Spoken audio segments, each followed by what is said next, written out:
maaloo irreekee nuuf kaase akka bara durii hojii kee nu argisiisi gooftaa ulfina kee Yesuus ulfina kee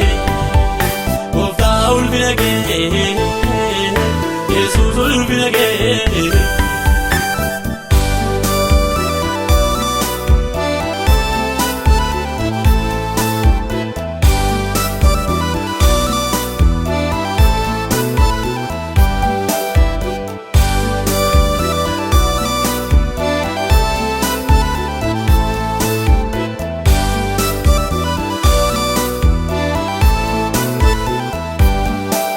Weti wajjini kan turte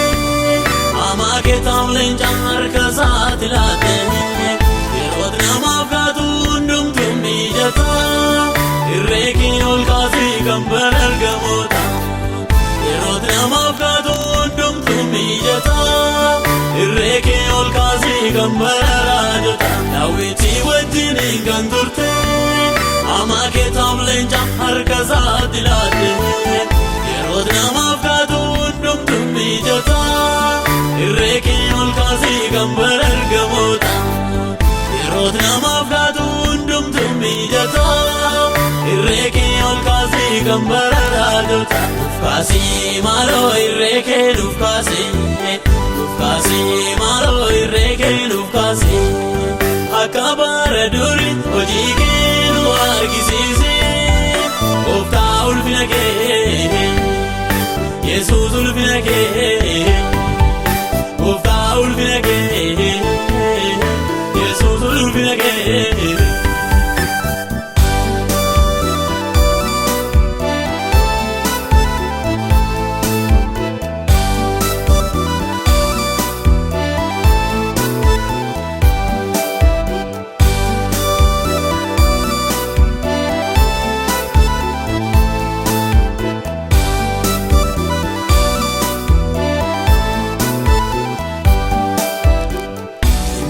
Mul'atti nu boyyaa yaa gooftaa wanti nu rakkisu yemmuu laafadha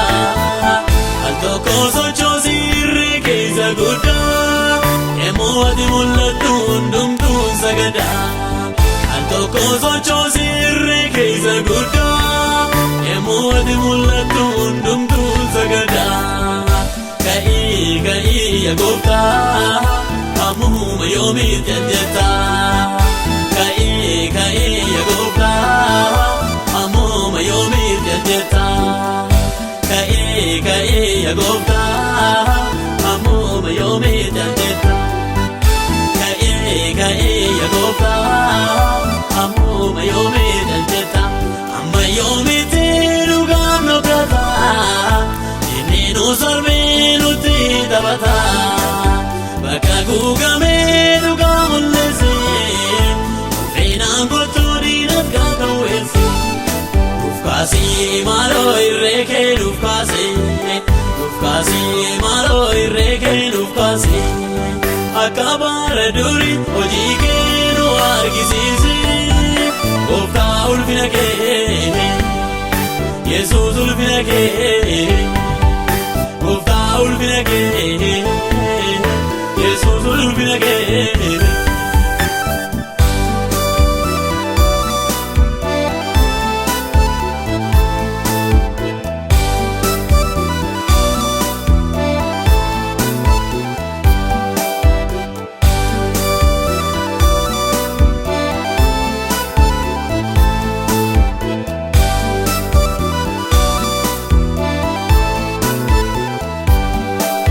Kakunni binaan urroot wal geeddaru